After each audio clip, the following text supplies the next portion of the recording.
Love you. Thank you. Thank you. Thank you. Good morning. Good morning.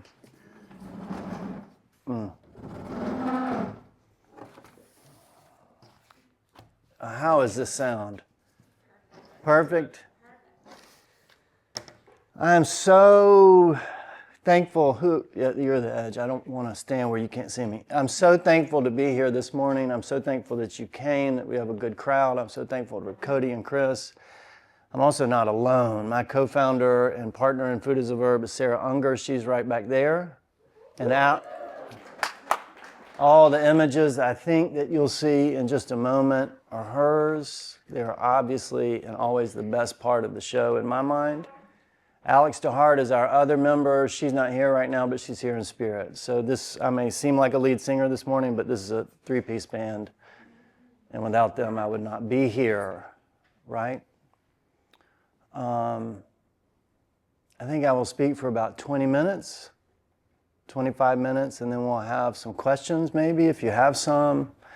I'm also happy if we're talking and I don't say something that makes sense to you or it stings or something, like you just stop. We're friends already, like this is not formal, we're just talking. So if you want to say something in the middle of this, don't think twice. If you don't want to and you want to wait, there'll be time at the end. Does that sound okay? 20, 25 minutes or so, we'll just see what happens. I don't believe in memorizing things either. I do, I'm a writer and I have notes, and so I may look at those every now and then just to make sure. I was a writer and a teacher, so that's kind of how it goes for me. I want to start with this poem, and I think it's, oh my God. Someone just give this some. Can you see in the back of the room?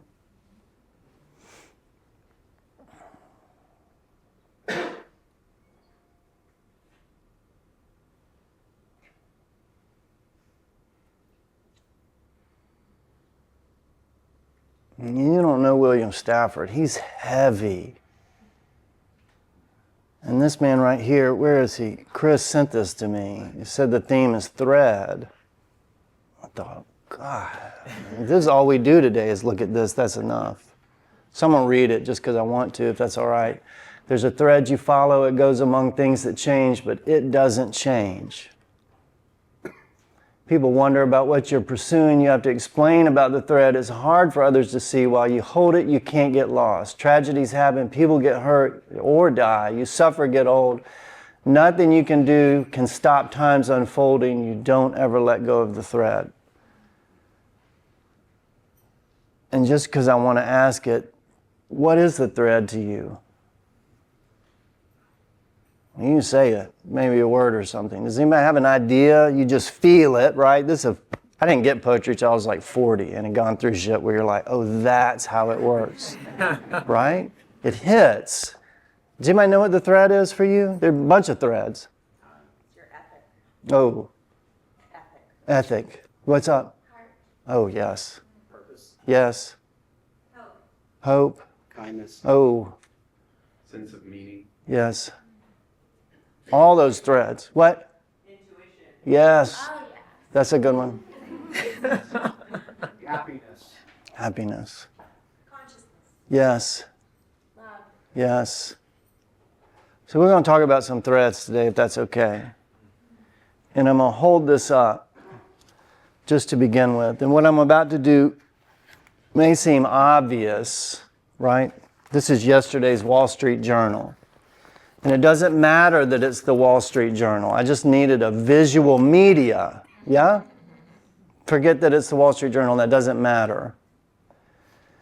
This was, what is today? This is Thursday's paper. On Wednesday, this paper was blank. There was nothing there. Today's Friday. When Saturday's paper comes out, a bunch of stuff, but right now it's blank. What I'm saying is obvious, but it's worth repeating. Any form of media is created by human beings who make decisions based on priorities as to what the content it contains. So all these stories that we receive are there because certain people put them there. Making sense? So the journal said, here's what's important to us. Times Free Press, my old employer, who I love dearly and we'll speak about them just momentarily. You're going to think it's criticism. It's not. My Times Free Press, when you get their paper, is full of content based on decisions that people made. We call them editors. So, main media, we're talking about what priorities do editors, what decisions do editors make? What do they like? What's the content? Well, there's crime, there's politics, there's business, there's sports, there's Hollywood, but there's not food, and there's not farming, and there's not agriculture, and there's not chefs as artists, front of house, back of house, and they're not brewers or bakers or baristas or bartenders. It's not there, right? Now, step back on this for a second. I'm going to hit hard and then I'm going to clean it up. This means that the one system that is most important to our survival is the one system that is taken the least seriously by media. The one system that we all participate in or have to participate in, is the one area that media ignores the most. Unless it's negative. Unless it's negative. Or meant to get you clicking and then agitated and up. There we go. Right? Now, I say this, and now what I said by clean it up. For 20 years, I was at the Times Free Press. For 10 of those years, I wrote a column. Before I left, I added them up. It was over 1,000 columns. I don't remember one column that I wrote about a farmer.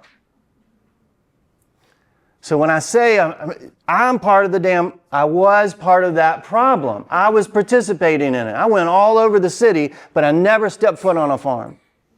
At least if I did, I don't remember it. Right? I also see right here in the center a woman I hope you shake hands with before we leave today, and her name is Lyric, and she is the Times Free Press new reporter, and I can tell you she is doing all-star work. Yes, she is. Right? So when I say that generally the media treats food in diminished ways, it's like restaurant reviews and recipes. So, now this is not Lyric, right? You get this, but in general, I can move on now. You see my point. So, you looking at her images, oh my God, yes. This is Sarah's work. So, in 2023, she and I and Alex launched Food as a Verb. We're not sure what kind of verb it is, but we know it's action. That's what we wanted to say. Like the illusion that we have, at least I had for so many years, it appears. You get your checkbook, wallet out, and then food appears. And that's more of a noun. That's more of a static. So we said, well, shit, there's all these verb actions that happen in order to get that food onto our plate. Let's pull back the curtain on some of them. Let's show and spotlight some of them. Let's try. Right? So, practically, we're a website, we're an email newsletter, we're social media. Every Wednesday morning, every Sunday morning, we send out a story to you. It's free. When you go to our website, there are also stickers on your chair. When you go to our website, you'll see top right-hand corner, beautifully designed by Alex, full of Sarah's beautiful, gorgeous, stunning images, right? You'll see subscribe. You click subscribe, put in your email. We send you 2 stories. We do so because we have financial sponsors, partners in us who believe in our work, who I'd like to name before we say goodbye today, right? Who said, we believe in this, we want to help. So what are we doing? Over the last year, we've told 100 stories, over 100 stories. I'm going to tell you about a couple of them very quickly, just go through. We talked about Brian Slayton, who runs Bad Raps. Some of you know Brian. Brian Slayton spent 31, oh Lord, does it matter? In federal prison. For a non-violent drug charge. He never did violent. 31 years prison, federal prison. And in federal prison, he learned to cook as best you can, right? And so when he comes out, he's got to make money. Started a food truck called Bad Raps, which then moved to next to Calliope, and now is back to a food truck. He does catering. Brian Slayton, when he was out living with his mom before he kind of got on his feet, his mom was like, he was trying to get things going. She was like, let me buy you a mattress, not a box spring, just a mattress. And he was like, no, I can't. You're just sleeping on the floor, on the couch, whatever. Because if I do that, I'll get soft. So we said, let's do a story on Brian Slayton. We did a story on Sammy Norton. I think he's up in Meigs County, is that right? Sammy Norton milked cows for 14,000 days straight. All his life. 4:30 in the morning, again at dairy farmer, right? 14,000 days of, you can't go on vacation. You got to milk your cows. He deserves some attention, that man. He deserved our attention and our, right? And after we left, we got a call a couple of weeks later. Sammy Norton had sold all those cows. It was time. He was tired. 14,000 days. You're tired. And he sold them. So when we were there, we didn't know this, but when we were there, this is one of the last weeks that he had. He's showing us all around his land. We did a story with Eric and Lauren over at Need Loves. They've been trying to bake a local loaf of bread for years. Think about that. Local loaf of bread for years. Part of this is like our yours, mine, I can tell you. There wasn't this like local food movement. It didn't exist. Why? Because it was all.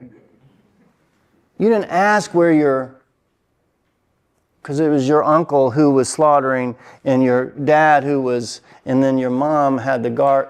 It was here, right? There are 12,000 acres of active cropland remaining in this county.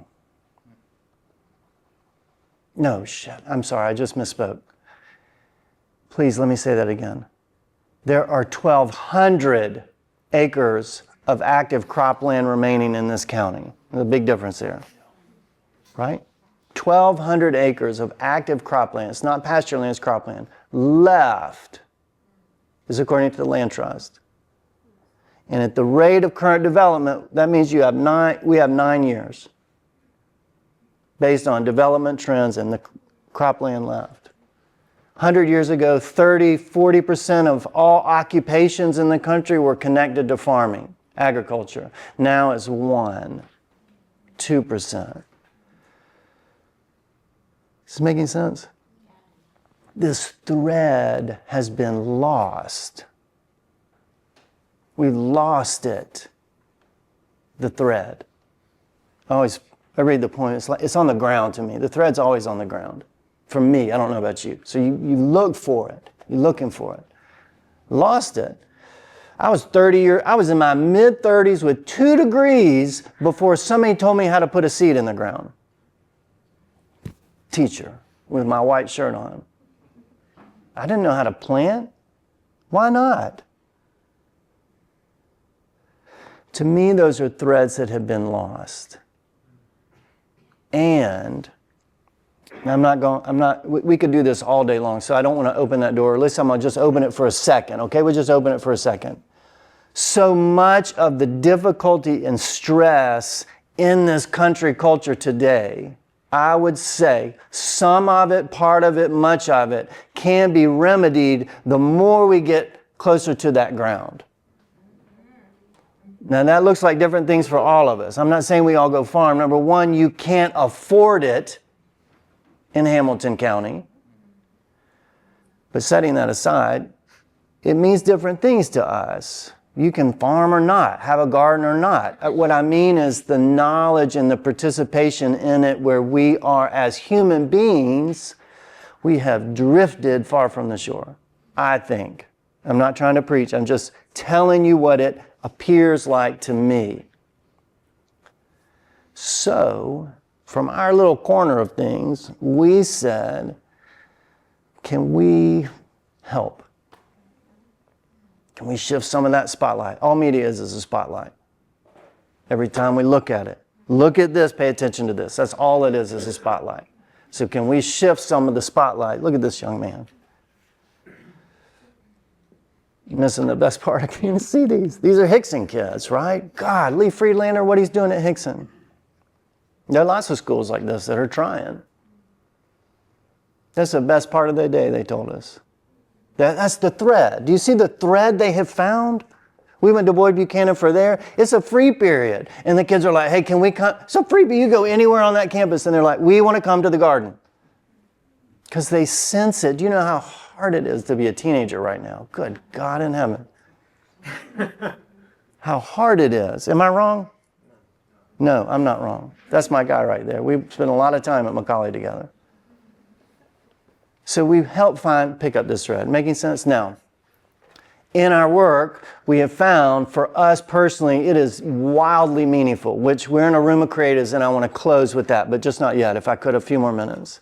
It's wildly meaningful for us to do this, to talk to, right?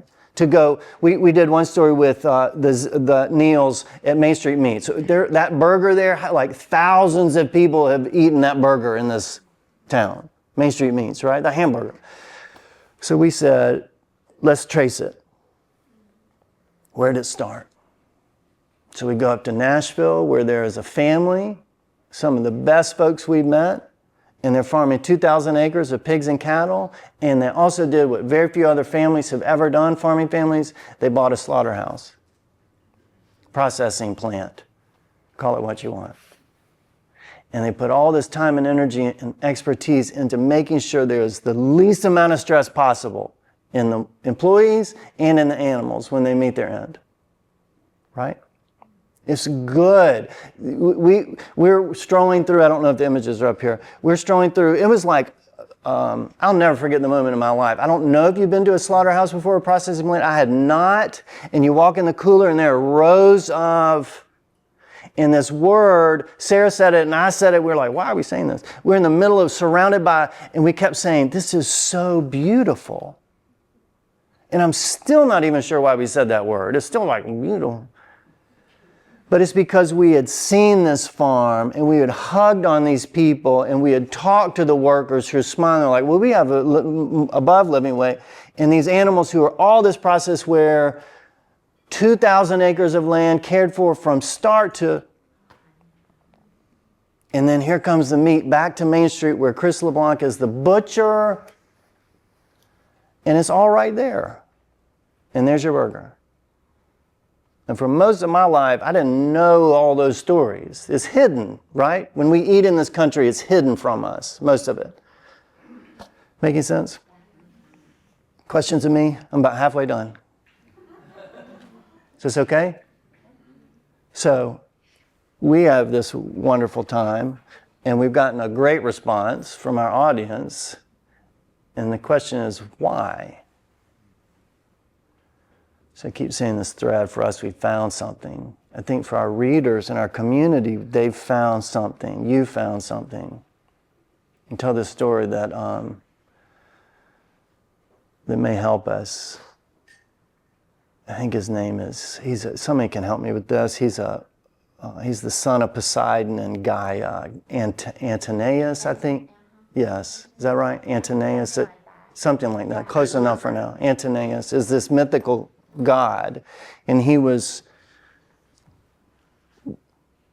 like a wrestler, like the strongest man around or whatever. And so he would challenge, like, stand in the road. Let's embellish a bit. Stand in the road, and you couldn't get by him. You had to wrestle him, because you couldn't defeat him. Here was his power. He's the son of Gaia. As long as he's standing on the ground, connected to the ground, you get where I'm going.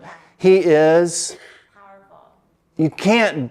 So powerful, you can't defeat him. Hercules comes around. He's like, I see you. I get your game. Somehow picks him up off the ground. So he removes him from the source of his power. You see it now. And that's how he defeats this guy, Antinous, the god. That's how Hercules lifts him above the ground somehow. And he zaps him. So I'll make that point once more. For us, in whatever way we can, getting back to that ground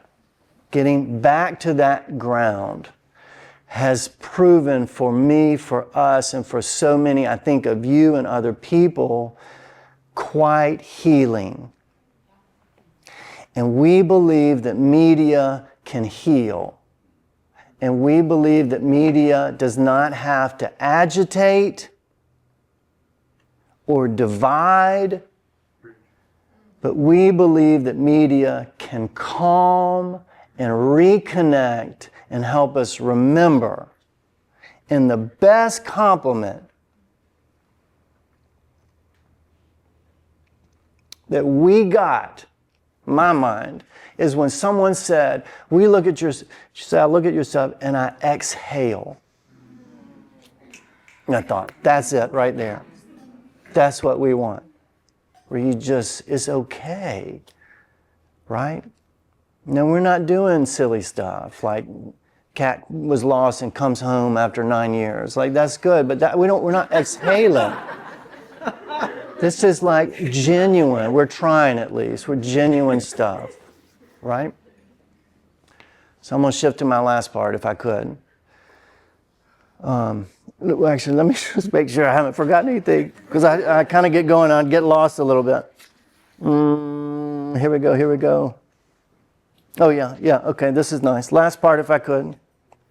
We doing good on time? We're right on time. Okay, last part. Good. This is, like, for me, I think it's important for us to talk as artists and creatives. So, how'd this happen? For me, we're a year and 3 months old formally, a year in gestation before that, right? So we go back before that, let's say 3 or 4 years ago. Who is we? What's that? You say we. Me, Sarah, and Alex. And then some of you know Kerry Hayes. He was with us in the early beginning too. Just I need to say his name because he was a good friend. Formally, me, Sarah's right there. Alex is not here.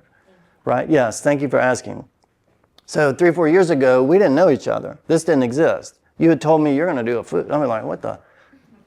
Didn't exist. Me personally. Now, this is where we speak as creatives. We can set food as a verb down for a second, I think, because this is something that was really important for me to say. I was exhausted. I was lost. It was one of the most difficult seasons of my life. Right? It was midlife, post-COVID, other things that added to it was tough. And I didn't know up or down. That was me at that time. Yeah? Me at that time.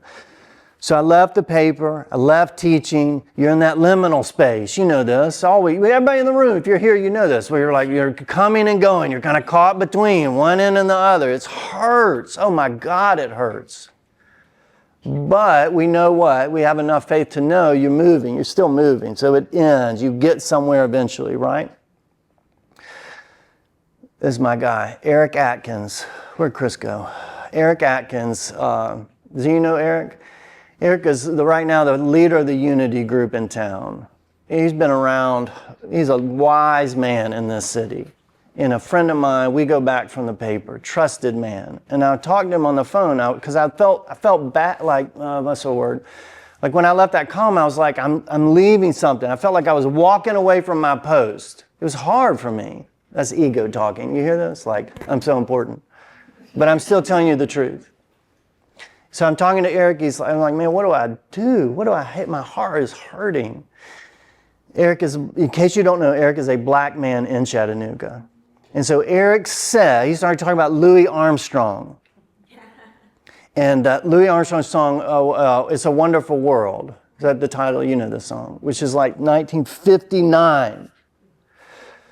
We've heard it how many times? So, you know. And so Eric's like, why did because you hear it, you're like, oh shit, why did Louis Armstrong sing this in 1959? You're a black man in America in 1950, and you're singing about It's a Wonderful World. And I was like, oh.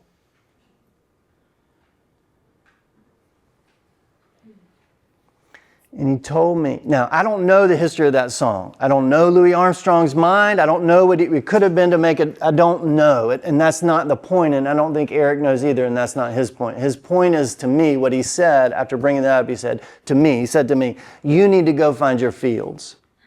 Let's think about the lyrics of the song. You need to go find your flowers. Now that sounds saccharine, cheap, Disney, but not when it comes from this man.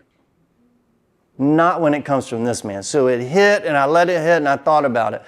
What are my fields? Making sense? What are the places that I need to go? Me talking to you as creatives. What are the places that I need to go? What do I love to do? Long story made short, here we go. And I was like, oh, nobody's talking about this. Oh, I really enjoy when I'm out planning. Oh, I'm a writer and we could. And then somebody was like, hey, I know a friend and she's a photographer and she has the same vision. And now there are two of us. And then Sarah said, hey, I have a friend and she's a designer.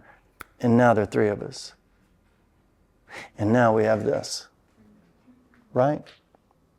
So as creatives, I think for me, that's an important story to tell. This is the happiest I've been in a long time. If you had seen me 2-3 years ago, this is not my energy. That's okay. They have taught me more, I could go on for, than I will ever be able to express what I learned from them, Sarah and Alex. Right? How grateful I am that this is part of my life now. What we're doing is trying to tell stories that show you, show us, show others where all those threads are. Think about where we started. You had the point. What are your threads? We said love, we said hope, we said consciousness, we said kindness, meaning, purpose. Come on. So we think by doing this work, oh Lord, her hands in those milky. We think by doing this work that we can offer something that may shine us a light towards that thread. So grateful that you joined me this morning. Thank you so much for being here. Happy to talk anymore if you want to. Thank you. Thank you.